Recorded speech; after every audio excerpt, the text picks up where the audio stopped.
name of the guy who owned the property. It was he himself that was out there doing a lot of the.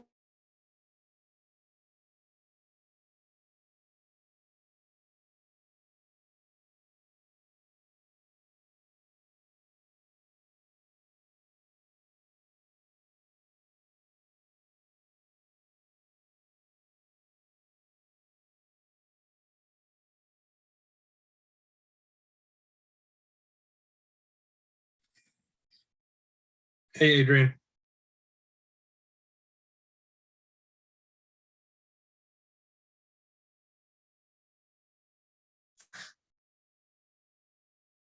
Test, test.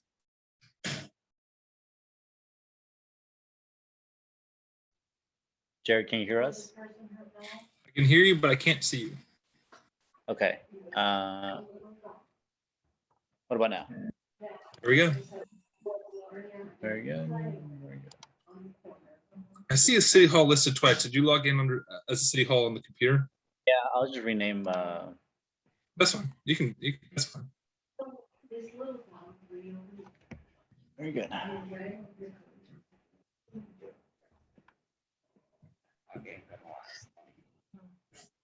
Well, Saturday morning.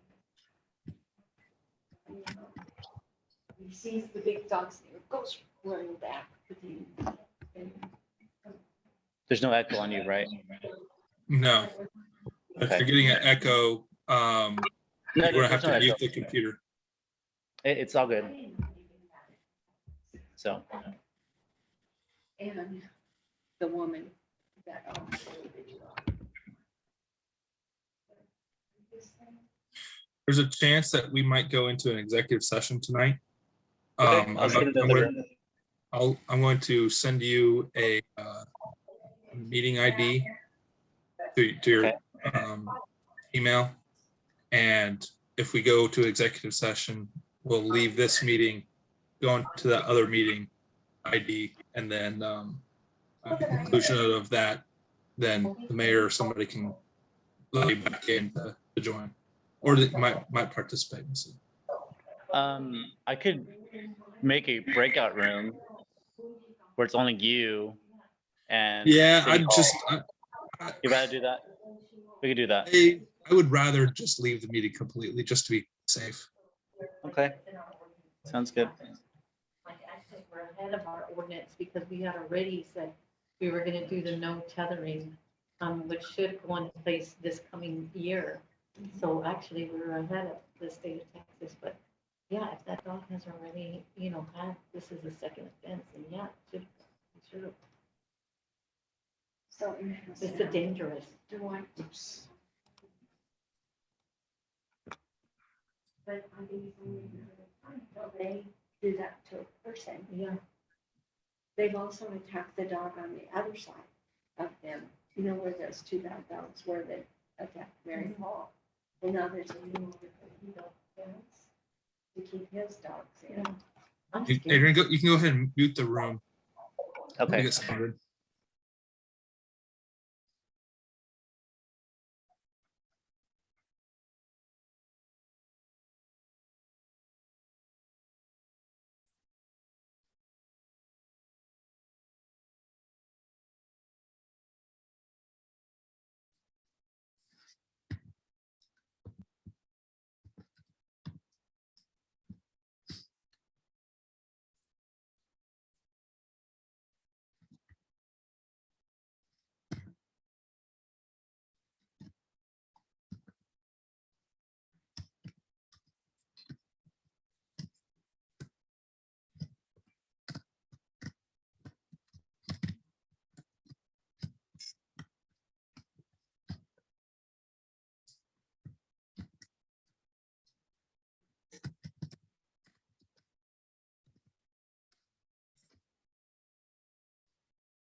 Jared, what's the name of your administrative report? I don't have it here on my, I just don't see it immediately on my emails. I didn't prepare one for tonight. Okay. Given some of the other workload items we got, so. So financial report, there's nothing for me, or is that the Excel? The financial report, I don't think Dwayne was able to come up with one either. A lot of times when we have these early Tuesdays in the month, he has not yet closed out the prior month to build a report. So that'll probably be pushed to the next meeting. Yeah, he said that you wouldn't have one. Hmm. Dwayne said he wouldn't have one. I'm just trying to get the screen in order. Yeah. I did see the court report. Yeah, I did see that. I have not seen the police report yet, though. I don't know if He we, said he's gonna be here. okay, you might just talk to it. Maybe he doesn't realize he should do a written one. Here he comes. I'll be right back. You can go on and mute us again. Adrian.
And Adrian, if you can, would you mind making me a co-host?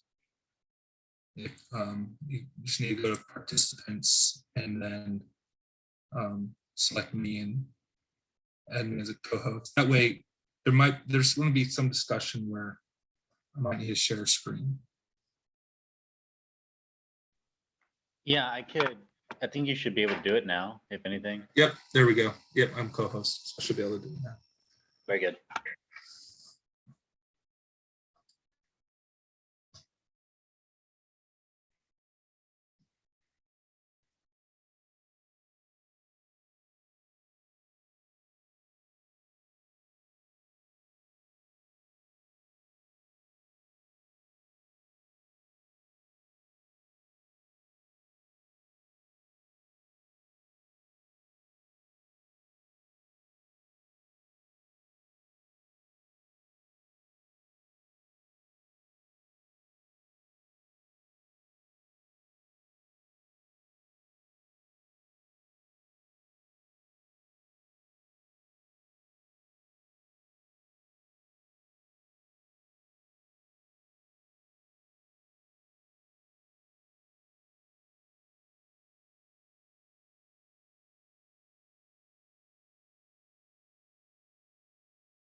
There you go. So it is 6:32 on November 2nd, 2021. And I, Catherine Glaze, Mayor, will call this meeting to order. And so the roll call, Mayor Pro Tem Villalobos. Councilmember Bunker. Here. Councilmember Shell Allen. Here. Thank you. Councilmember McLeod. Here. Councilmember Clinton. Here. And Mayor Glaze is here. Okay, if you would please stand for the pledge of allegiance. I pledge allegiance to the flag of the United States of America and to the republic for which it stands, one nation, under God, indivisible, with liberty and justice for all. And then to the Texas flag, I pledge allegiance to thee, Texas, one state, under God, one and indivisible. And then if you would remain standing, please. Dear gracious Heavenly Father, Lord God, we just are just very grateful, Lord God, that we live in this wonderful little community of Martindale. And Lord God, as we're here to try and govern this little town, we just ask for your guidance and your assistance in everything that we do and say. And we just pray in Jesus' name. Amen. Amen. Okay, and we do have one public comment that I know of. Oh, there's two. Okay. So I'm going to read the first one that was handed to me. And this one is from Randy Bunker, 205 Main Street. He says, I formally request that the City Council of the City of Martindale discuss and take action at the next meeting to place speed bumps on Main Street and portions of Northwest River Road between Lockhart Street and the Shoe Tree. Okay, and the second one, did you want to talk about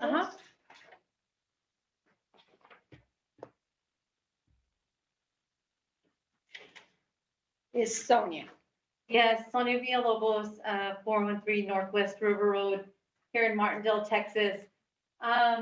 Just like we got through with our invocation and being in prayer, I just wanted to say here, in front of the council and whoever's out there, and for it to be on record, at the vigil that was held on Sunday for the young man that was murdered in the community, which was a vigil, and which means that there was a prayer service. It was for his family, for a community to wrap their arms around a family that was hurting, that's not accustomed to this country's ways, that felt lost, that felt like there was a community that did not care. We extended that graciously to them. Just like we say in our prayers and how we do, I want to lead that way. I also wanted to state that in no way, shape, or form did I ask for that grass to be cut. And it's very hurtful to me as a citizen and as a council member that somebody would complain about the grass being cut over there for us to stand. We didn't need the grass cut. We went and checked it the day before. It didn't have to be cut. I think that's a regular part that goes along with the city. And I would like to also add, we did not use any of the city's funds to go have this vigil. No city funds were used. I did ask for permission to be able to have it there to gather for this family for a prayer vigil, which I was so graciously appreciative of the kind gesture from the city council. But as everybody knows, you do have a right to assemble. So either way, it was going to happen. If it wasn't going to be there, then I was going to make sure to be there for this family. The ant medicine that we paid for out of our pockets, that we treated that whole area, we did that because we wanted to do that, because that's how we show kindness. And we, just like we did the prayer, that's how we show our community how we could get together. So I am so disgusted that somebody would complain about the grass when there was a life that was lost here. It's a very unfortunate situation. Both of those individuals should be just going about their day today, just like as if nothing happened. It's very unfortunate that it did happen in this community. But there would be no way other different if it wasn't for them or if it was anybody in our community, I would have done the same thing. Thank you.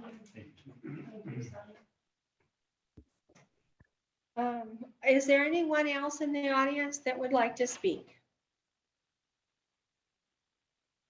Okay, so we will move on to reports. I really don't have anything to report. So Jared, do you have administrative report? Just a couple of items. We're working to get better at our open records requests. We had a number of them that are coming in, so we're working on getting those out expeditiously. We've cleared through some backlogs, so that's moving forward. On the issue that was raised in public comments regarding the use of the city property for a vigil, that request was made to me and I approved it.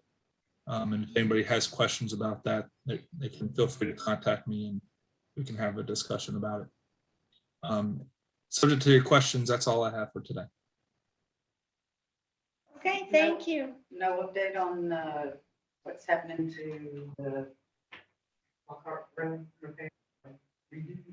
Well, we did contact him today, Mike and I did, and He hasn't got back. he hasn't gotten back to Oh, us. okay. But he did say we are scheduled For for this November, this month, depending whether, unless we have a Oh, weather okay. issue. But we are on the schedule, and I will follow up with him Okay. on that. Yeah, That's my duty, I will do it. yeah. So that's good. Okay. I just was gonna say, Sonia, thank you for doing the vigil. Yes. It was very I nice. thought that was good. Dwayne, I'm, No financial report. no, yeah, because we're waiting on, Too early in the month to do it to them. yes, okay. And the court report is attached. I thought Judge Fusco was gonna be He's here. here. Is he here? I'm here. Oh, there you are. I was looking around the room. Oh, no, I was in there earlier, but no, I'm safe and sound at home. Good evening, everybody. Those, both of the reports, that's the reports that have been submitted for September and October. This being just the second and everything, we're able to get everything in at the 31st and run those so you'd have them today. If anybody has any questions, I'll be more than happy to try and answer them. I don't see a report. I don't see the report I have either. it up the screen. Oh, That's right. okay. Okay. Ask me, you just asked me if you need to zoom in. They're these. Yeah. Yeah, we had the number on the first report on September, that's for the end of the quarter. That number on the bottom of page 1 is accurate within about $50.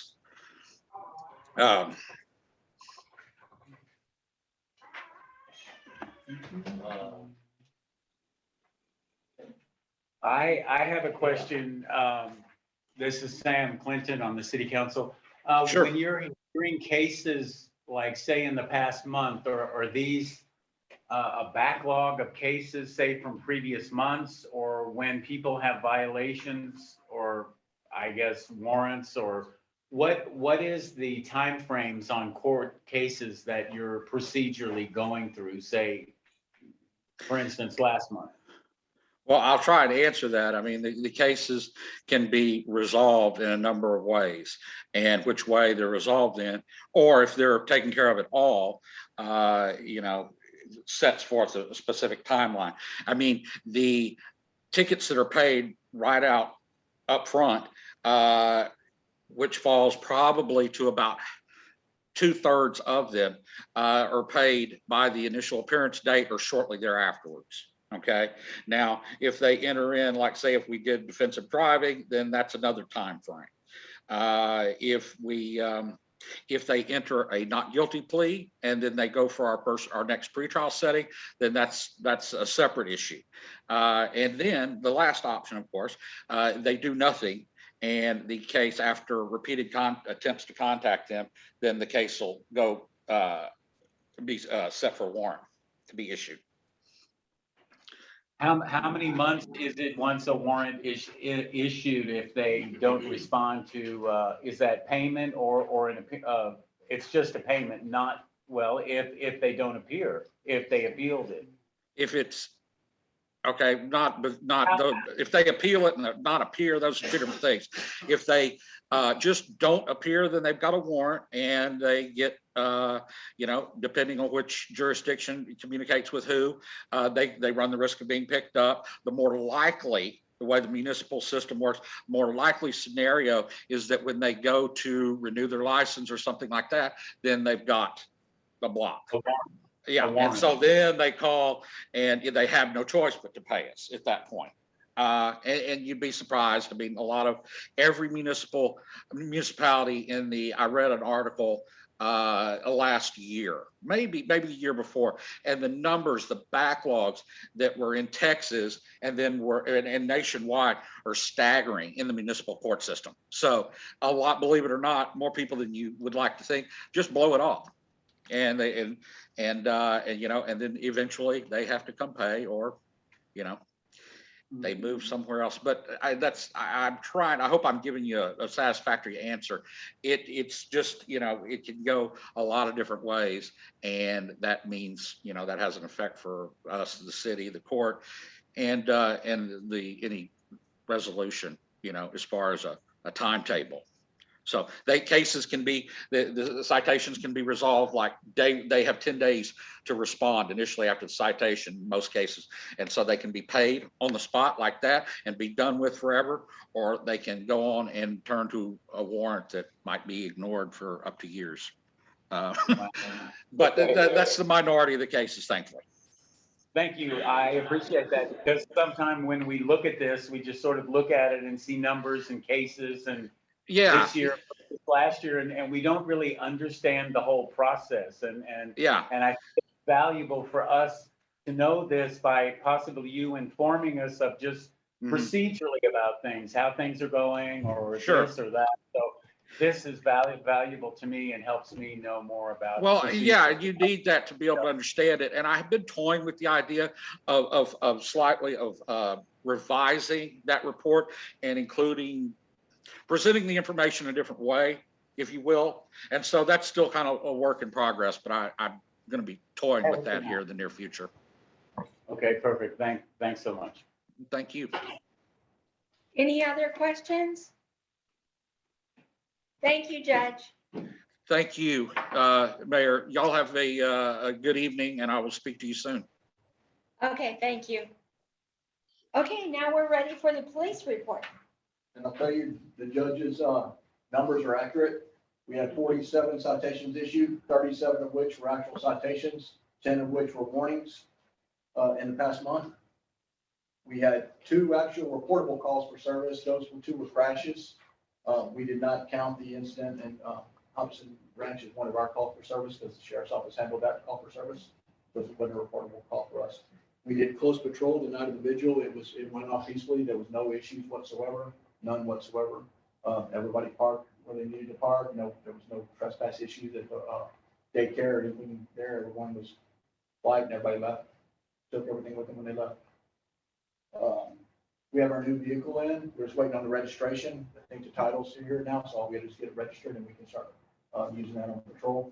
So that way we'll have 2 good vehicles. The 2 vehicles that we have, working on getting those sold and get rid of those, so we can just get them out of here and make what we can off of those. Oh, real quick, Tommy. Yes, sir. Would it be, are those things worth anything, or just pretty much $1,500? No, they're worth something to someone. So they're police vehicles and they're totally equipped. We got to strip them down, or if we can find a vendor that'll come and purchase them as they are with the equipment on them, we have to take the striping and everything off, so we have to spend the time. to get You've them. seen them do what they do before, put an old car out there like on the Highway 80, just park it there like as a decoy, I yeah. mean, you can do- You can do that. I mean, Austin Police Department does that all the time. I mean, we could do that. It would be setting a car out there. We risk a chance of getting criminal mischief or something like that happening to it. But, I mean, we could definitely set it out there as to be a deterrent. Yeah, I've seen it done before. I mean, before we take, how about this? Before we sell both of them, maybe experiment, make strip See it, what make sure happens. nothing's valuable in there Oh, yeah. and put it out there somewhere and see if it, makes sense. Absolutely. We can give it a What do you try. think? What do you think, folks? Yeah. During It does slow holidays people and. down. I know it slows me down when I see it. I mean, if it's only worth $200, $2,000, just put it out there. We can move it around different parts, especially on 80, you know? Okay, so it's just a suggestion. So I had a question about a sign that's at Fannin Street in 1979 that TxDOT, of course, has installed, but it's a sign indicating that there's a pedestrian will be crossing across the crosswalk there. The sign is apparently bent or broken. One of us would contact TxDOT, but what sort of information does the police department need to be encompassed in terms of signage or any of those types of things within the city limits? I mean, are you Just privy let to me- that? You know, just let me know what signs need to be corrected, and we can surely work with that and try to get them corrected and fixed. For this TxDOT sign, we can call it in to TxDOT and say, hey, your sign is bent or not functioning. I've noticed the Kanban sign that used to be down by the low water crossing. It got flooded out. I don't know. It was that big one. I told Charlie about it. Oh, you did? Okay. They're working on it. Okay.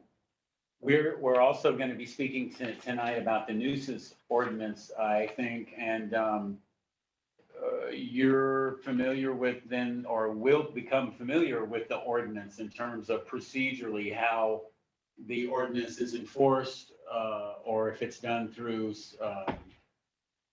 certain letters that we send or signs that we post. And then, so is the police department a link or a helpful service to us to enforce these kinds of ordinances? Absolutely. So whatever ordinance you have available, we can go out and enforce those, depending on what they are. If you assigned a penalty to those. And if they're assigned a penalty, then they would come through the courts. We would issue them a citation. Hopefully we issue them a warning first, let them to correct it, of course. But if they don't, then we can issue them a citation to go through the court system. Yeah, Sam, and we'll talk about that later tonight during that agenda item. Okay, cool. Thanks. Yeah, no, I was just, since he was here, I just wanted to bring that up. Thank you. Anything else? That's all. Okay, thank you very much. We have board and commission reports. Anybody here to report for the historic commission? What's part of the historic commission? Carlton is, but it's usually Greg Foster. I don't see Craig on here. And anybody from the Parks Department? Do you have anything I to have say? nothing to report except that I probably will be, I officially will pass the baton over to Susan before the next city council meeting. I will give her tax exempt information about Save the City when purchasing. I'll give her a Microsoft Word PDF of how to formulate an agenda. I'll be giving her information about the benches and purchasing of playground equipment. I think we possibly, as a city council, may have to meet before the next meeting and possibly tour the parks and see what damage has occurred as a result of the recent flooding. There is some slight debris in phase one. Mike McLeod and I have discussed about doing some clearing in phase one in the wintertime or soon. So that's something on my mind.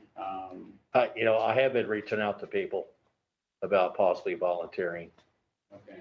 to help clear those river bottom properties with flood debris.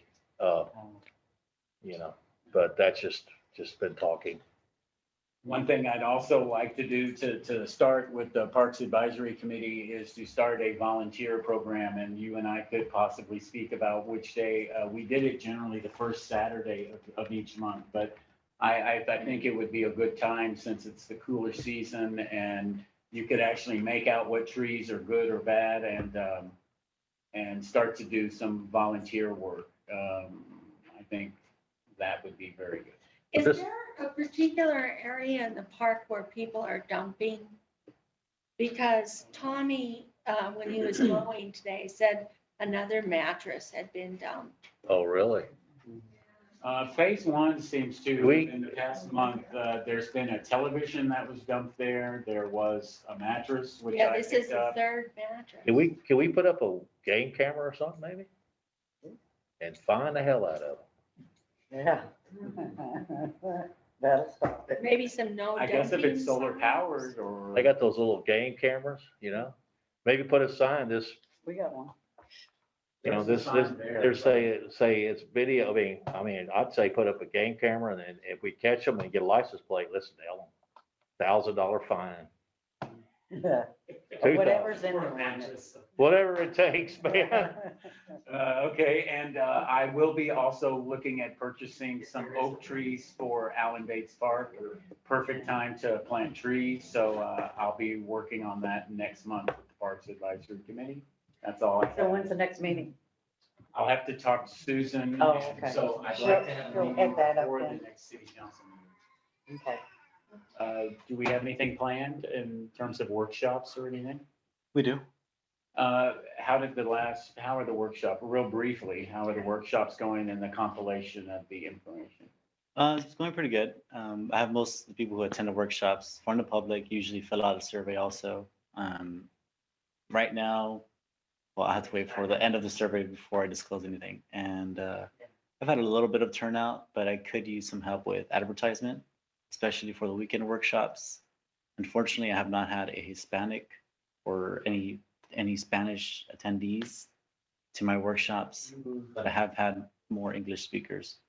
And as of right now, I can speak on behalf for the Spanish. I only have one Spanish survey from someone who only speaks English and tried to learn their Spanish through a survey. So I could use some more Spanish outreach. We might have to go to them. Right. Go to the We city. have some I'd like to help do- right here. Good. Okay, good. Yeah, I would like to help. Oh, and the online surveys have been pretty successful. Oh, they have? Oh, good. I know, I've got to do it. I do online. I appreciate your work on this and all the other work that you do. Thank you so much. Thank you for pointing me for the master plan still. Planning and zoning, Mike, do you have anything? Nothing to report. And the Martindale San Marcos River Board is Joy. I don't have Joy on here. She was here, then she disappeared. I have Charlie Olds and Carl Carlton. Does Charlie Olds want to speak for them? Let me ask him. Maybe he will. Oh, is he on the river? Yes, he's very big. Charlie, can you hear us? It says he's unmuted. Okay. Okay, we'll go on to item number 6, consent items. If you notice, there's 3 items there. So we can vote on them as a block, or we can vote on them individually. So it's accounts payable, the minutes, which there's several sets here, and the revisions to the code ordinances, chapter 31. Remember, there are no accounts payable. So Oh, it's just minutes and I think Charlie Olds he's just having computer issues. Do you mind if we go back on that? Oh, sure, go ahead.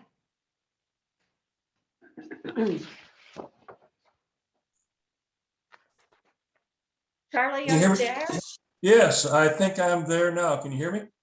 Yes, we can. So I'll re-say what Mike said, that he told me about the sign that's down by the low water bridge, and Malcolm and I are going to work on that. Our last meeting was outside I want to thank Adrian for helping us set up our Zoom meeting outside. That was nice. And also I want to thank Sonia and Carlton for looking into the dark sky light issue that maybe at some point when we start putting lights in downtown Martindale, they'd be dark sky compliant. The only thing that really from the committee, that was just all my own personal stuff. The committee would like to make sure that the Walton Development Group and the wastewater discharge permit is a 552 0.5 type of permit.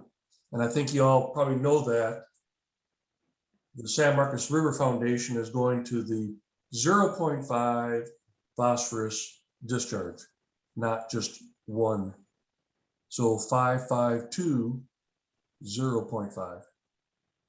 Okay. And that's all I got to report. Hey, And Char- that Char- we're okay. Charlie, back Yeah. to that dark sky. Would it be nice if we had dark sky lighting all through town? All street Yes. lights would be. Yes, possible. and there's an ordinance Yeah, that I found at Horseshoe we Bay. have one. Yeah, There's a- Horseshoe Bay. Yeah, I have a Horseshoe Bay ordinance, which is pretty nice and something we could copy. It'd be nice if we had an ordinance, a city ordinance that required it. And I think Sonia, I mean, we can't contact Blue Bonnet.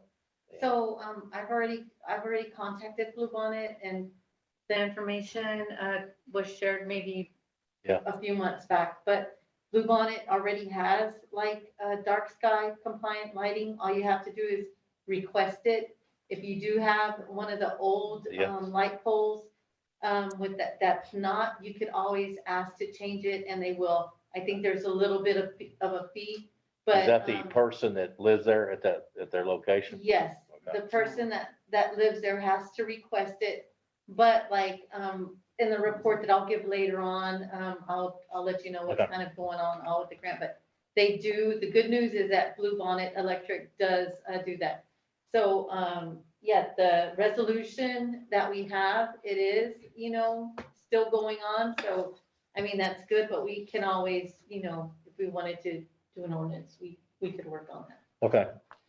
Yeah, Sonia, I appreciate that you're doing good work. You and Carlton are doing great work. I love it.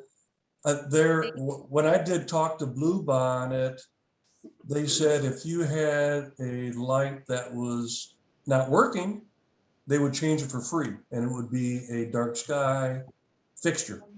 If you had a light that was still functional and you wanted to change it, it would be $125. And so there is a light out in front of the grocery store that maybe I could get some donations and it's still functional. So it would cost $125 to change that to a dark sky light fixture. And it's an LED light. And so the city, or whoever, I don't know who pays for that, but whoever pays for that would have a lower electric bill because it's LED. So I'm willing to put some money up to do that. Maybe I'll get some help. I would just caution, we might be running into point of order issues at this point, but if we're taking donations, that would be separate from any city function. Okay, duly noted. I'll strike that. No, you can do it on your own as an engaged citizen, but not in your capacity likely not in your capacity. I would request that you wouldn't do it in your capacity as a member of the River Advisory Board. Oh, exactly. That way it's not viewed as an official city sanctioned act. Yes, I agree. This would be my own personal function. Okay.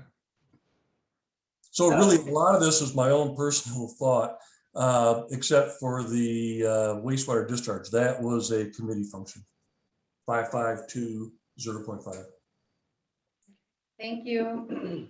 Charlie, this is Sam Clinton. I want to ask you a question and not spend a lot of time on it, but are you familiar with any rules or anything about clearing of land in the floodway? Say if someone wants to put in a shredder or a skid steer or a bulldozer and start just clearing land in the floodway, can they disrupt dirt? Can they just shred trees? Or what procedurally in terms of the river and that?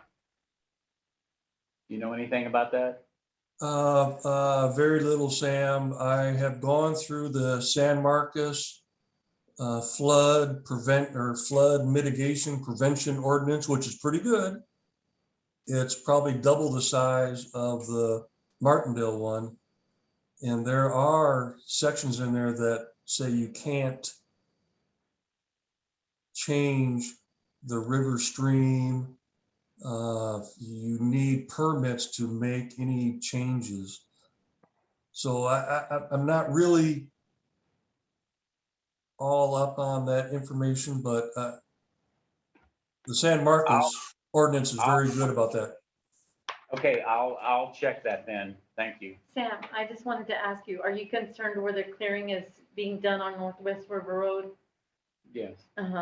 Yeah. So I just wanted to, I would just like to add that I think anytime that there is that much clearing of land, that you do start impeding on the habitat that is, pertinent to the river, habitat for the river.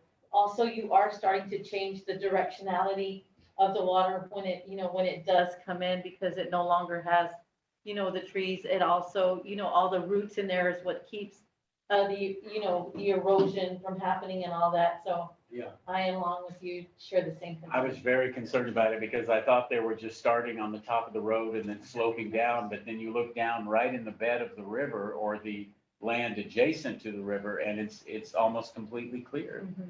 It And is. so, A suggestion, sorry, I don't want to get off on a tangent. I'm sorry.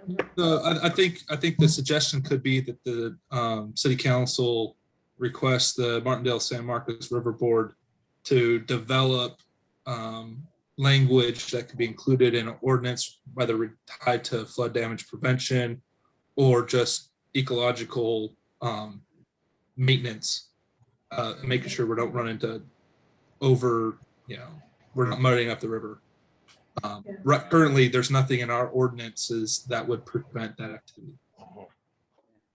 Yeah, because it seemed like, as Sonia mentioned, that even a wildlife, maybe someone from Texas Parks and Wildlife could have walked through there and looked for bird nests or wildlife or something, and maybe that was done, but we do not know. I We need to find out if there's. I think Jared's right. We need to have the river advisor come up with some recommendations. We don't address that at this point, but that's something that needs to be addressed in the future. So Charlie, could y'all work on that for us, sir? I will, I'll give that to the committee. Okay, thank you, sir. Thank you. Okay, let's go back to the consent items. Account payable minutes and revision to Code of Ordinances, Chapter 31. Now, since there's no accounts payable, we don't really have to vote on that. Well, I think there is accounts payable, isn't there? No? Okay. Uh, So we don't have to vote on that one. You're right. There's several sets of minutes in here. I want to talk about the October 19th, 21 minutes. Okay. Public comment for Mr. Smith. I never promised the man $40,000. I'd said that if he produced a title, he could be eligible for a grant. We could buy him out, possibility. So it's kind of, I guess he said that, but that's not correct. The way, the conversations I had with the man, You didn't promise it. No, plus he had to have before we could do any business with the man, he had to have a clear title, which he does not. And what he says that he owned the property 60 years is really not correct. We did a title commitment, and they researched it for several months. So that's kind of where we stand. There's no clear title for that property. And we can put that in these minutes. I think Sylvia was just recording what. I just want that to be some kind of clarification because it looks like I promised him 40,000, which is not Not true. true. Yeah, and I know. There were stipulations there, you know. And I think that Sylvia can put that into these current minutes tonight, clarifying that. Okay, Clarifying the public comments of this date. Yeah, okay, that'll be acceptable. yeah. Okay, are there any other comments or is there a motion to do one or both of them? The revisions of the code of ordinance for chapter 31, do we need to review that or anything? It's just it was just, I know it was a minor change that we made last week. And I don't have a problem with it, but I didn't know, maybe you got a Yeah, we need another, copy of it or. we don't have those printed out for us tonight. But that, I mean, it's okay with me because it was just last week, 2 weeks ago or last week?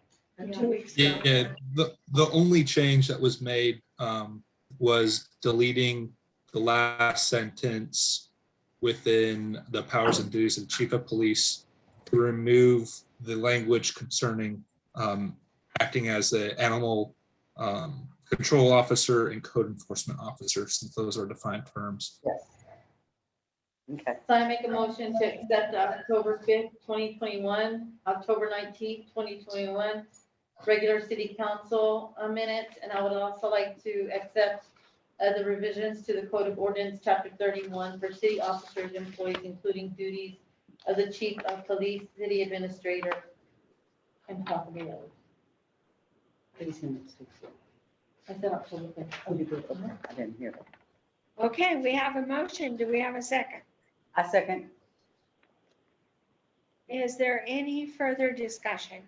I have one thing, I think on that provision, the one that we're discussing, chapter 31, that one other change was made regarding the abbreviated letters. I think Tommy brought that up. It was not TSCOLA, but T-Cole. T-Cole. You made a change to that as well on the form. That was the only other thing. Okay. Do you remember that, Jared? Yeah, we can, that's included. That's included. Okay, yeah, it was such a small thing that okay, besides that, I have no further discussion. Thank you. And I discussed my point. That's it. On October, that'll be clarified October 19th. this meeting. Okay. Okay, all those in favor, please say aye. Aye. Aye. There's Lisa. And I hear no nays, so the motion carries. Okay, we are looking at old business regarding the city of Martindale's response to the wastewater discharge permit application, TCEQ permit number, and it's written right there. Cotton Center, Martindale wastewater treatment plant.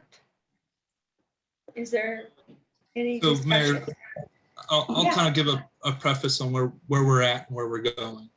So I've had an opportunity to speak with the representatives from TCEQ. The way that the process works is that if there's any request for a public meeting made by a member of the state legislature, then TCEQ by rule or statute is required to approve that public meeting request. And State Senator Zaffarini made that request. TCEQ received it. So we expect that there will be a public meeting scheduled at some point. However, we do not know the date as of yet. The city also submitted a request for public meeting in addition to the senators, just in case for something happened, and that we would be included on the communications of when that's being scheduled and where that's being scheduled, and we'll make sure we put that out once we have more information. I know we discussed previously possibly going down the path of contested case hearing. That my recommendation is if we want to discuss the issues regarding contested case, we might want to adjourn into an executive session to speak about those issues with our city attorney to discuss what those might be, what context we would pursue a hearing, given the legal matters involved. So we would still have our 30 days after the public hearing, correct? No, sir. Yeah, great question. So where the public commenting period ends tomorrow. However, when there's a public meeting, the commenting period gets extended at least until the adjournment of that meeting. So if the city were to submit additional comments, it'd be best to do it tomorrow to be safe. Tomorrow, close of business tomorrow to be safe. But technically, we would have up until that date and time of the adjournment of that public meeting, which is yet to be scheduled. So, and those comments become important for the purposes if we were to pursue some sort of contested case. Jared, it is my request that if in fact we do go into executive session, that we save that for the last portion of the meeting and do everything else first. Yeah. So to clarify, we will go in executive session, possibility? At the end of the meeting, so. Okay. If the city council wants to consider the context and discussion regarding possible contested case hearing, if that's of the interest of the council, then my recommendation is that we would break into an executive session. I think we need to. Well, what does everybody else think? We could touch up on it. I would like to. So let's get moving on with the rest of it. Okay, good enough. Okay. So we will move on to number B, regarding the resolution 2021-10-1902. A resolution of the City Council of the City of Martindale, Texas, to supporting efforts to protect the San Marcos River by limiting discharge limits for new wastewater treatment facilities. Yeah, so in our haste, and this is one of the dangers you take when we're writing a resolution as we speak, we were advised, that the city council was advised that the stated units of measure should be milligrams per milliliter, when in fact, after further research, the prior language was correct, milligrams per liter. For our, and I'll pull up if I can share screens. And here we go. Oh, so the resolution was correct after all? Yeah. Oh. It was correct after all. So the previous resolution had, the only difference would be the limits on the phosphorus that's discharged. And so the rest of this was stated correctly. If we still want to proceed with the more stringent limit on the phosphorus discharge limits, we likely will need to pass a new resolution rescinding the one from last meeting and correcting the units of measure. Wow. So the key changes here are highlighted here on your right side of the screen. Rescinding prior resolution that was passed, and it updates the units of measure. And from our original 2019 resolution, reduces the phosphorus discharge limit. So if we rescind it, can we still vote on it today, or do we still have to wait for another meeting? So this would be a new resolution. I think the question of whether we can take action on it, we'll defer to Ken. We couldn't last time, right? An ordinance, not a resolution. Oh, okay.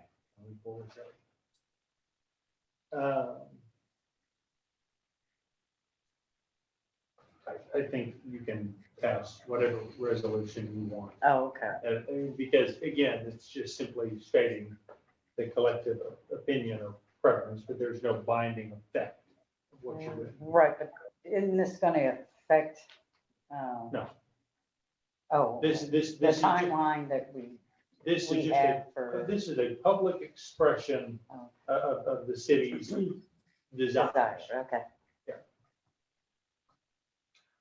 Jared, I had a question about this limiting discharge limits. And I know we're talking about milligrams per liter, but we're also know that eventually when the development is all phased out, that 400,000 gallons of water in excess of that will be discharged into Morrison Creek.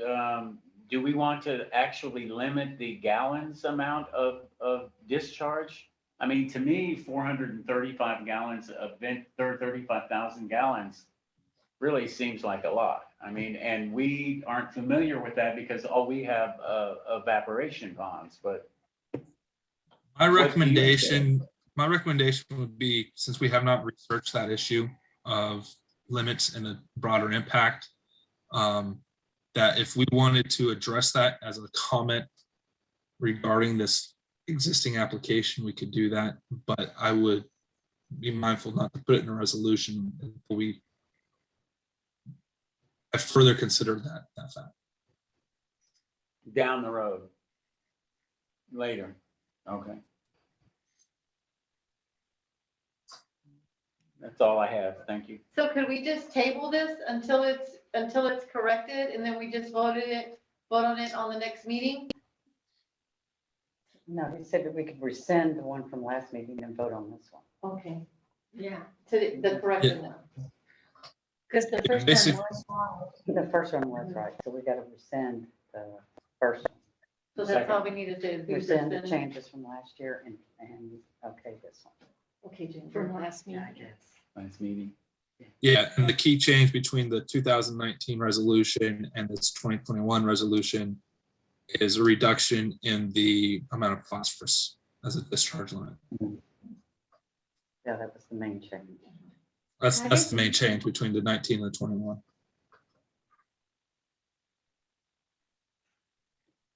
You got the wording again. Oh, okay. All right. I guess I'll make a motion that we rescind the changes having to do with the milliliters and keep the change of the 0.5 of the phosphorus on this resolution. I'll second it. And that was a 0.5, right? Yeah. 0.5. Okay, we have a motion and a second. Is there any more discussion? That's a yes. I vote yes. Okay, so all in favor, please say aye. Aye. Are there Aye. any nays? Okay, motion carries unanimously.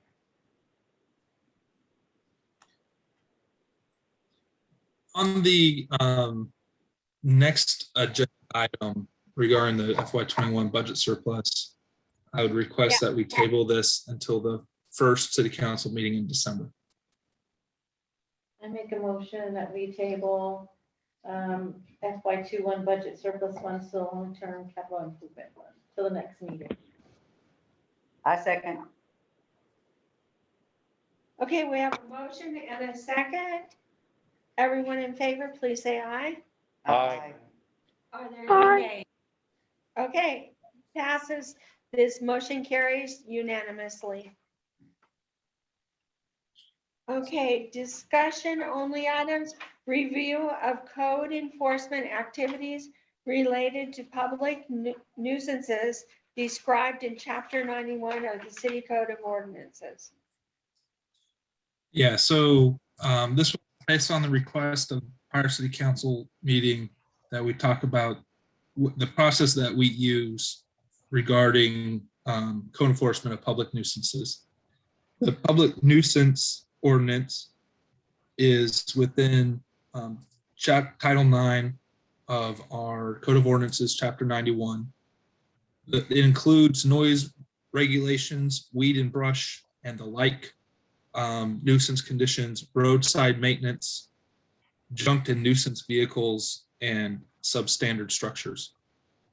Each of those have their own enforcement processes. So when we embarked on an initiative to start pursuing any code violations in this area, one of our city staff members was supporting the police department in canvassing the city, developing a registry of potential nuisance conditions, and then worked with the police department to pursue the corrective actions.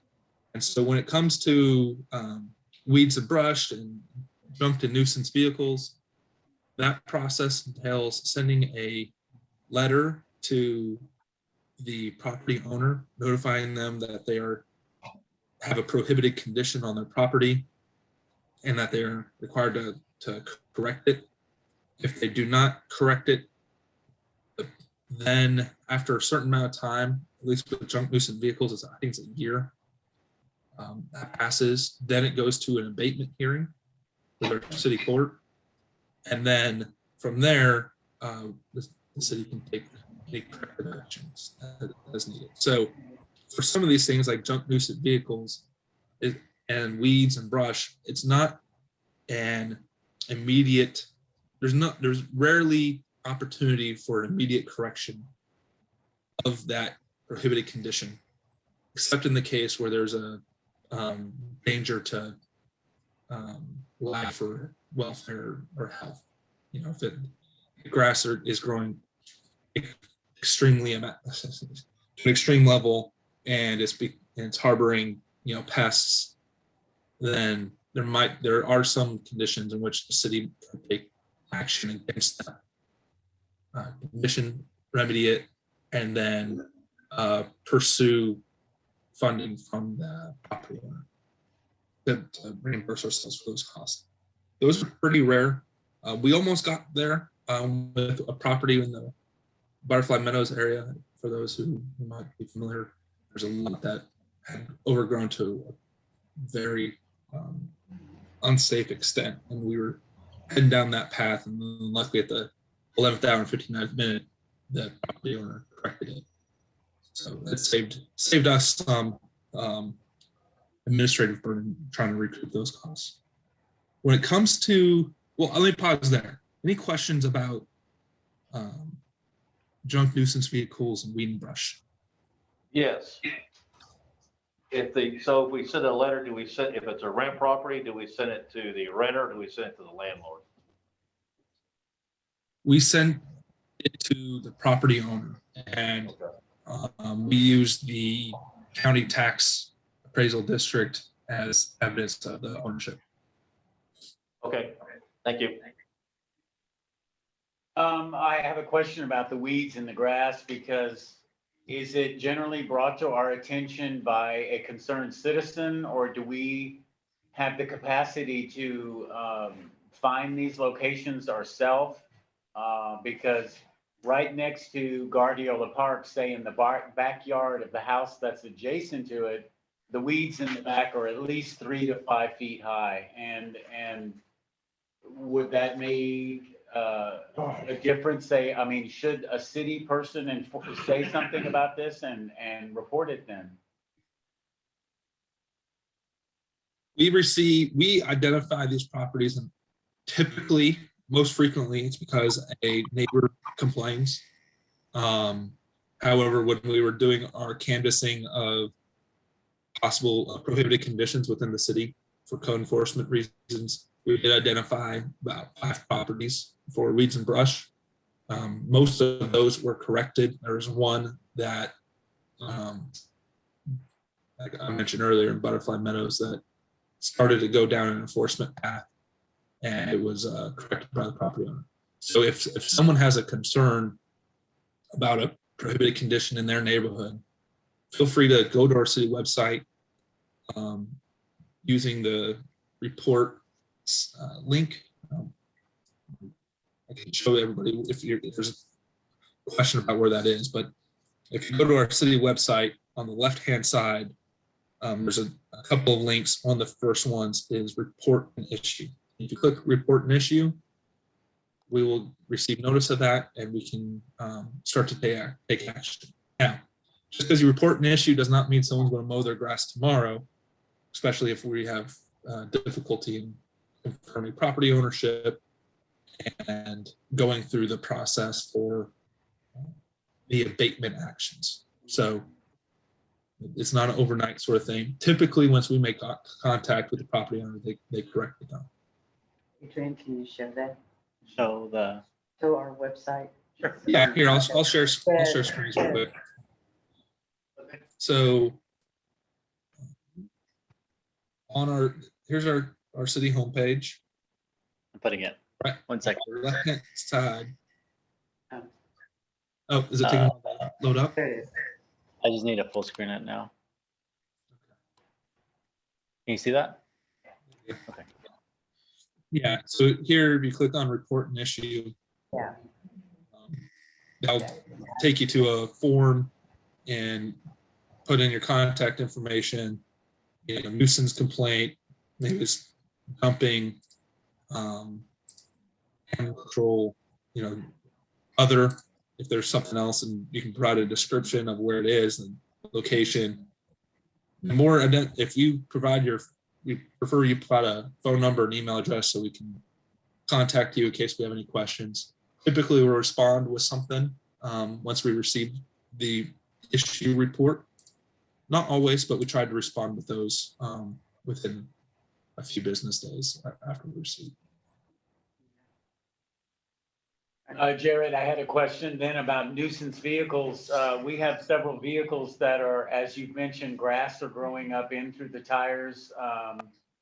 People, though, may have vehicles that are registered that they may not drive as much, so they're sitting there. So I think those are permitted because they're registered vehicles with air in their tires. But I mean, we have some locations in the city where, of course, cars have been sitting for 50 years. If you know where I'm speaking, there's 3 vehicles sitting there. But what procedurally do we do about vehicles? I mean, would we suggest to them to say, put them in a garage or get them to where you can't see them? Or does the ordinance state that you cannot have vehicles sitting on blocks nowhere within the city limits on your property? Or how stringent is the nuisance vehicle ordinance?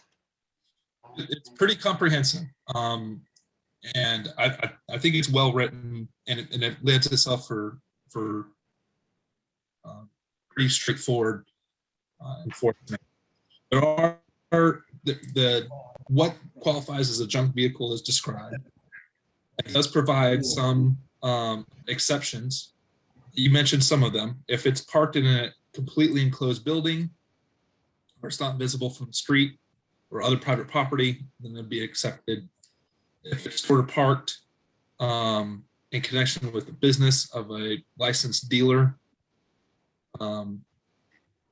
then it has to be maintained in an orderly manner. It does not create a health hazard. It still is screened from ordinary public view. Oh, so you could screen. You can screen it from public view.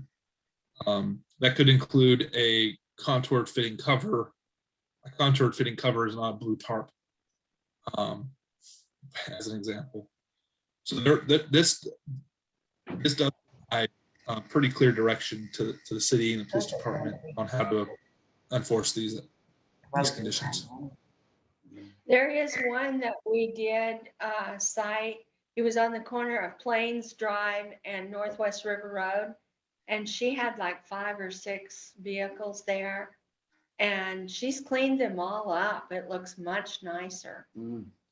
Yeah, there's a number of notices that we sent, and the timeline for going down a hearing, I believe there's a fairly lengthy holding pattern that we're in before we go to the hearing in municipal court.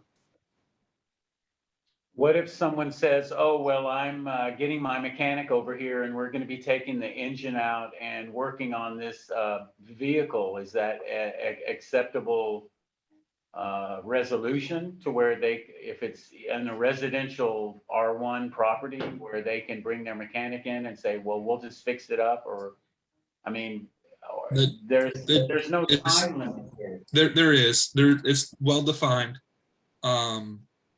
If it's on public property, it's 72 hours. If it's on private property, it's 30 consecutive days. Well, what's You have a been mechanic the come.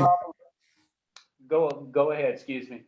So if you have a mechanic come out to your house and you're pulling out the engine, and if you have parts strewn about, probably you may get a request that you clean it up. But if you have the engine block removed and it's in your garage and the shell of the car is still sitting outside, if it's been more than 30 consecutive days, it's possible that it gets declared a junk vehicle. And then they can take up other remedial actions, such as, covering it with a heavy duty contour fitting cover. Good. What do you think about in the past, how procedurally this hasn't been done in the timely process by the city, or has not been enforced? Where has been the failures of our city in order to enforce this in the past? Why hasn't this? I mean, May I chime in? Yes. I was actually on council when this ordinance was included in our entire code. And at that time, we had a mayor and council members who felt like it was part of their mission, as the park is part of your mission, to help beautify the city of Martindale, and explaining the ordinance to folks, getting those letters out, and helping them with resources in order to clean up, what you and I may look at and appear to be junk, may be someone's grandfather's, Ford back from the 20s, and that's all they had. They don't see it as junk. And so it has to be with education explained. The other part of it is, your question was, where did it fail? It fails with no one available, be it on staff and or the council. And quite frankly, council members should not be the ones knocking on doors and saying, oh, by the way, this car that's been on blocks for the last 17 years in your driveway falls into our nuisance ordinance.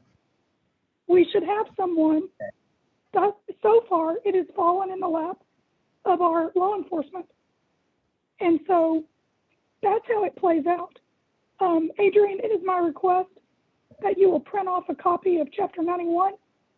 You can do it for all council members, but specifically for Council Member Clinton. So he will be able to read this chapter in hard copy. Thank you. And that's why we're suggesting that there is a specific person hired to take care of permits and code enforcement, so that it will be more consistent. See, and I would just like to chime in, and I think that that's where the downfall tends to happen a lot, is because we spend time talking about what happened previously or why it's not happening. Yeah. We just need to move forward, look at it with a fresh set of eyes, and say, hey, we can't look at it like this car has been there for the past 10 years and nothing's been done about it. We need to look at it like November 2nd, 2021 and say, okay, this is how we're going to proceed. From this day, that car is there or whatever. We can't keep going backwards. We need to move forward. Agreed. And it is very clearly laid out, the process and procedure, how to move forward in the ordinance. It's my recommendation that if it's of interest to you, become familiar with it. Jared, did you have any more comments on this topic? The only other thing that we haven't broached is substandard structures. There are provisions regarding unsafe, unoccupied buildings that can be enforced through Chapter 91. likely we can also enforce unsafe substandard structures through chapter 150, I think it's 150, building regulations. And then there's other remedial actions that we can take separate from those processes described in those areas of our code regulations, ordinances, in conjunction with our city attorney, and get go to a district court and receive judgment, especially when there's a unsafe building. So we identified a number of buildings within the community. That project had not been completed when our previous employee departed.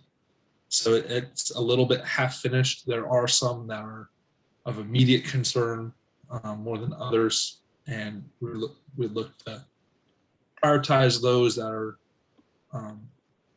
potential flood damage risks, most of all, and then proceed outward from there. So there's a number of potential substandard structures within our community, our city, and our approach to this point was to develop a catalog of what those might be, and then work with our city attorney on those enforcement actions in conjunction with our police department, depending on the circumstances and the extent of that prohibited condition existing.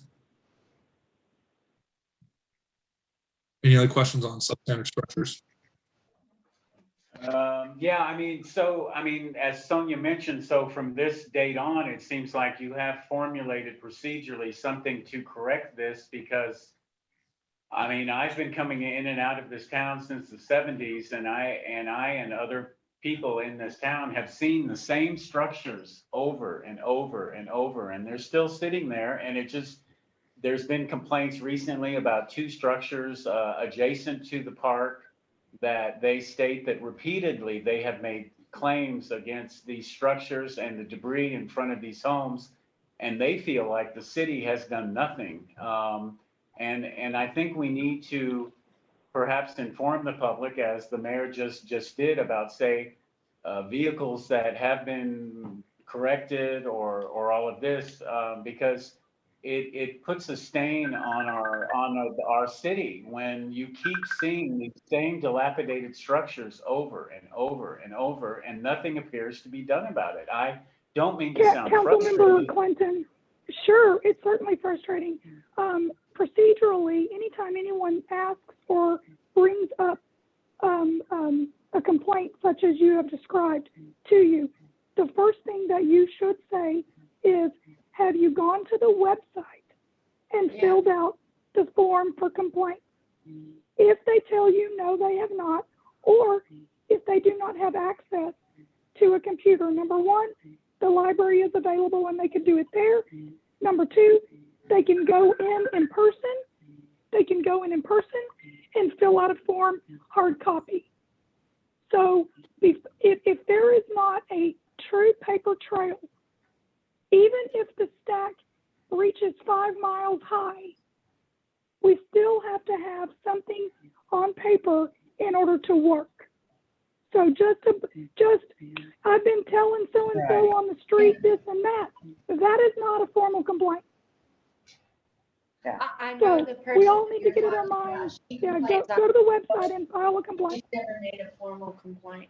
Yeah, I like that suggestion.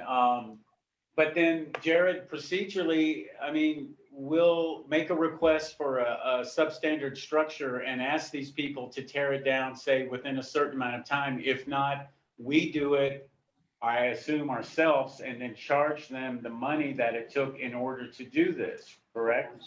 There is, like I said, there's a few different ways to approach a substandard structure. Chapter 91 is a very lengthy process to get to that end result, but it would work. The other processes that might be available to see could relate to building regulations in Chapter 150, and then possible other actions that the city could take. And I believe the city council's already approved myself and the city attorney to develop those, Not chapter 150. court Is it 150? filings against property owners regarding substandard structures. Like I said, we just got to a point where we had people leave. We've had other issues that have risen to the topic, and we'll pick it up this year. It's part of our strategic plan is to address these issues. And so I'm not losing my eye on the ball on that. It just takes some time, and we have some staff shortages that we're working through. I would also just like to offer that, with moving forward, that maybe if we just look at it like, Councilmember Clinton was saying, like, to notify the public, I think that would be good, but I think it's also a time like, there's just different, we have residents who are indigent, who do not have any means. We have some that are lower socioeconomic, to where they might not be readily available to have funds to remediate the problems that they're facing. So, maybe whenever we do notify everybody, if somebody actually needs like assistance with rectifying these issues, rather than having more punitive, monetary, fines coming their way, that we find something, somehow with community resources to assist them, to help them with whatever they need. Agreed. And I do feel like that a city council member can fill out an issue, a reporting issue. Yeah, Oh, As a absolutely. citizen. Please, yeah, please Lisa, let me make sure for the record, I was not saying that a city council member cannot file a complaint. I was stating that it's really not appropriate for a city council member to basically go knock physically on someone's door and say, this car in your driveway has been on blocks, you need to take care of it, and here's why. That's really not, in my personal opinion. Others could have other opinions. I'm merely voicing mine. But as far as a city council member making a list of complaints, heck yeah.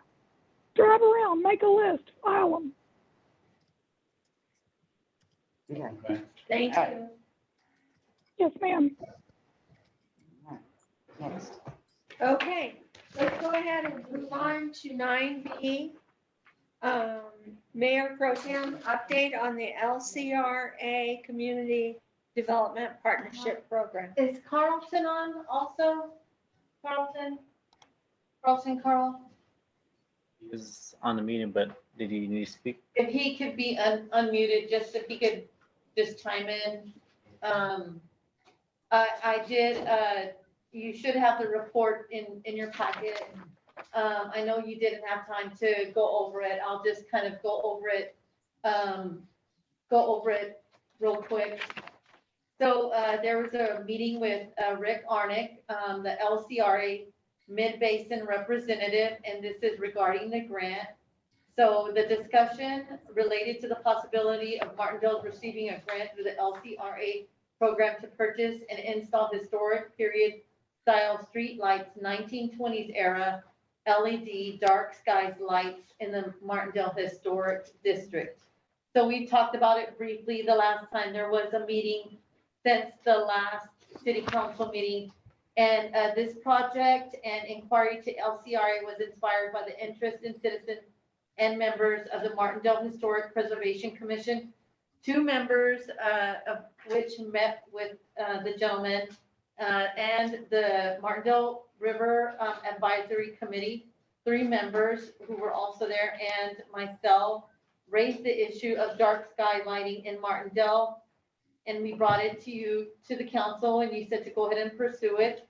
It was further inspired to report that the town of Round Top had received an LCRCDPP grant of $25,000, and the town matched $3,000, and the streetlight vendor provided an in-kind match of $4,000 for the purchase and installation of several 1920s LED dark streetlights. So its public square is serving 99 residents, tourists, and visitors. So, I mean, basically, it lets you know during each of there's 2 annual grant periods, there are generally hundreds of applicants for 4 $50,000 grants and about 12 or more for the 25,000 grants. And then for local projects, and the smaller grants are obviously easier to earn if granted. LCRA requires signage attributing the improvements to its grant. And each grant requires a 20% match of local or contributed funds or in-kind contribution matches. So, I mean, this would be like downtown, like it says, the smaller grants are more easily attainable. I think it's a great way to have our electrical wires. This would also address, how our electrical wires are all above ground on the poles. This would be a way to remediate them and have them go underground to have updated, lighting in town. And I know that like a goal would be so nice to have these 1920s era lighting, dark sky lights all up and down Martindale, but I think also being realistic with the cost and just maybe doing it in chunks each time, to do a grant. So we could easily get like 4 of them, maybe we could go for 4. And then, whenever the grant period opens up again, we could do it another time. But Carlton, would you like to add anything?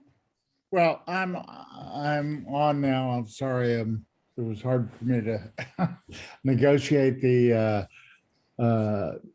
getting audio, but yes, the LCRA guy was very encouraging, said Martindale was exactly the kind of community that could qualify and get grants like this. To your point, Sonia, he said that if we got a grant for say 25,000 and which did part of what we wanted to do, we could reapply 2 years later to get another grant. If we apply and don't get a grant, we can apply in the next period, which is 6 months later, and try again. So, I mean, I think if we have any commitment to do this kind of thing, which the Historic Commission is enthusiastic about, the River Committee is enthusiastic about, I think the Parks Committee could also be enthusiastic about, and it could include the parks at either initially or at some point along the line. Yes, it's going to cost the city of Martindale or its citizens or businesses that operate here, and one possibility would be getting Bluebonnet, which is obviously our electric service provider, to make an in-kind contribution to put in underground lines on Main Street or Lockhart Street or in the parks. I mean, the possibilities are terrific, and I think we would be making a big mistake if we did not pursue this. Does anybody know what kind of maintenance they are on these old lightings? Have we talked about where they're going to be strategically placed? No. And they are dark sky compliant, correct? We would have to make a proposal, a detailed proposal as to what we want, where we want it, who's going to be the supplier. We have the information which I think Sonia has, that she could supply the council. Where Round Top got theirs, I think you would find the light fixtures that they have purchased are very attractive and again, appropriate for the 1920s period, which is most of the downtown in Martindale was destroyed in a fire in the teens and rebuilt thereafter in the late teens. So 1920s would be appropriate in terms of the history. Right. But I mean, again, I would love to see this kind of lighting on Main Street, on Lockhart Street, in the parks. It would be wonderful. And in terms of maintenance, one, LED lights are a hell of a lot cheaper than regular incandescent lights in terms of electric usage. Night sky coverage so that the lights shine down rather than up makes sense in terms of serving a bigger public purpose. I see, and maintenance, you know, right now we don't do the maintenance on the lights. Bluebonnet does, Okay. and we pay. I was just wondering if maybe we, you know, if there was any kind of something in that we would have to, right, something that we'd have to make sure that was budgeted to keep them up, kind of thing. You know, so that The maintenance of these should be less, but basically the city does not pay. The city right now pays a fee for streetlights. Each streetlight costs the city X dollars a month. Yeah. Right. That's probably not going to change, even though Bluebonnet's costs are less in Well, terms. if we're going to be adding and not replacing, then that is going to be an additional cost. Yeah. Okay, but anyway, go ahead. But this should replace. They're replacing streetlights that we Streetlights, already yeah. have. Carlton, are these like cast iron that are painted? So the city would have to say, touch up the paint and be involved in the maintenance in terms of painting them then perhaps? I don't know the I answer. think we're getting Yeah, we are. So I think, We're getting yeah, right off basically, topic. like right now, this was the Yeah. next thing, like the information. Okay. So the next thing that we would do would Is just be a more proposal. detailed. Yes. Okay, Yeah. okay, thank So you. my question is, are you going after this or are you wanting staff to write for the grant? I think like we would just have a workshop, everybody, like myself, Carlton from the River Committee. And then we'll kind of do the application. We'll just take it to Jared because we know that y'all are busy, you know, so we would kind of take the lead on it. And then we'll just present it to you and you say, we'll be Mother May I?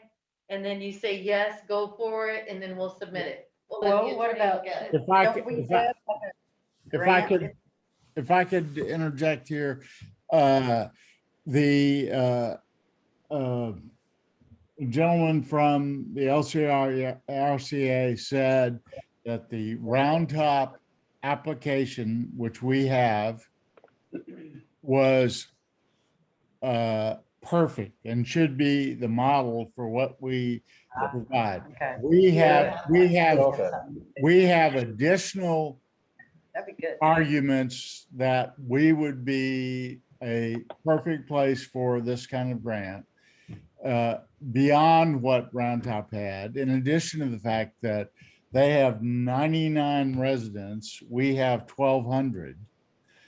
Oh, really? Only 90? Yeah. You know, and they got a $25,000 grant and, you know, but we can follow their application and supplement it with other things, like we have a National Sounds good. Historic Register. Yeah, we're good. Good with it. Yeah. Yeah. Okay, Um, Carl, If I may ask a question, either to Kent and or Jared, is this an item that we could put on the next agenda so that the entire council can vote? Yes, we're all in favor of someone, whomever it may be, moving forward with this application, and then we don't have to talk about it again until it comes in. Is that what our next step should be? No. Well, is this just a discussion only then? That makes sense to me. Well, do we need to give them permission? I mean, are you? You'll probably- That's my question. Blessing. well, I mean, I think. If that there's a anytime- matching, I'm sorry. Yeah, there is a Go ahead. matching fund, so we do need to Yeah. put it Oh, on okay. the agenda. Okay. And we can do, when you That's do, come with that matching fund information so that we can, you know, collectively and budgetarily make that decision. So right here, I mean, it says that each grant requires like a 20% match of Yeah. contributed funds or Okay. in kind. So I guess just in the wording, it could be like that. Yes, Carlton? If I could make a point that, yes, there has to be a match. It does not have to be necessarily city funds, although it could be. It could be, again, you know, Bluebonnet giving us an in-kind contribution in terms of putting it in. It could be the vendor of the light fixtures who could do as they did in Round Top. Yeah. Cut yeah. $4,000 off their bill. That's an in-kind contribution. Yeah. So it could come from, or it could come from Jared, who decides that he wants to write a check for whatever. Yeah. It could come from anywhere. So I think we have to decide whether we want to try to do this. There are two periods that they accept applications. One is January 1st for 30 days. The other is July 1st for 30 days. So if we're going to make an application, we have to do it within one of those periods. You know, it would be nice if we are committed to this to try to do it January 1st next year. We'll put it on the next agenda so And that I- the council Good. can vote. I don't see any reason why you can't go ahead and start on the application. Yeah, Well, Uh, Yeah, and again, we Just get have ahead. we have to come up with a specific proposal and also find vendors. The vendor that Round Top used might be the best one because they've already done some research Mhm. and but somebody ought to do it. We ought to do it. And I'm happy to help or not, depending Well, on. Carlton, I'll get with you, so that way we could, just get the proposal together and whoever was at the last meeting, we could all attend and just have some ideas about placement and, propose it to the council and that way we'll just get all the work done. yeah. Thank you, Carlton. Jared, Okay. did you have a comment? Yeah, I mean, I don't know if you necessarily need a city council action to start the work on it at the next meeting. That might be too soon. It may be worth letting them hold their workshops, come up with a plan. And then once they have more data, maybe that's the time to to present it. That's a good Okay. idea. Yeah, that's a good idea. We got this. Okay, Good. Okay. I think Yeah. Does continue. anybody Good job. have anything work. to add to the future items? Other than the workshop for this, I did. okay, I do. I would like to bring up a proposal for a crosswalk mural from 1979 connecting to the park. Proposed to take a submission from artists and a possible payment for the work. And this crosswalk mural for the park. Yes, a crosswalk mural from 1979, across 1979 Oh, to the yeah. park. Oh, At Fannin Street or Right there, kind of like where the crosswalk is already faded. on Fannin Street? Yes, there's one. yes, sir. Uh-huh. yeah, Right there. okay. So I know that Add there's, that yeah, it's like and, an art walk. right. Could we research if that could be paid for out of the hotel tax money? I think if it doesn't. That is not for tourism. Yeah. yeah, that doesn't fit the rules. Okay, it doesn't, it's not a touristic type thing to If have a it doesn't, mural? if it doesn't bring anybody here to stay Overnight. for, yeah, overnight. It has to bring overnight, yes. Could we also add, discussion for speed bumps on Main Speed Street? bumps, yes. So I think, for the We have talked about that before. I did several years ago. Adopt a bump, remember? Forgot. Yeah. Yeah, Mike's been asking for speed bumps too. Uh, And I said, oh, there's so many potholes. Why do we need speed bumps? Yeah, I think, or we can put a, police car parked, Yeah, we could put a Somewhere. police car over there. I think that would help. Actually, we're getting way better with this, with the potholes. Yeah, we are. Yeah, we are. We're working on it. Okay, is there anything else that you'd like to either take off or add to the future items? I have nothing, but are we gonna go into the executive session? Yes, and so it is now 8:03. Do I need a motion to? I'll make a motion that we adjourn this meeting at 8:03 and go into executive session. What kind Thank of a you. break do you want to A give? second, What kind of a break, Lisa? 5 minutes. How long are you gonna need to Yeah. get over here? Let's do 10 I'm minutes. gonna zoom in. 10 minutes. There's a link where I can zoom in. It'll be all right. We can do it in 5 minutes. She's gonna stay on Zoom. Oh, okay. Well, for executive session, you can't stay on Zoom. I thought she had to be here, You can roll. as long as the Zoom connection is secure, because Jared's gonna have to say too. Okay, okay. So Sorry. now, we'll break for 10 minutes. Sure. Adrian, like, send Yeah, an email. I will do that now. All right, go ahead and turn off the TVs while you Did get we that set have up. all those in favor? Did we have a vote? So thank you. So all in favor? Aye. Aye. Aye. Say aye, Mike. Motion carried. Yes, it is. Okay. Caldwell County has an ordinance.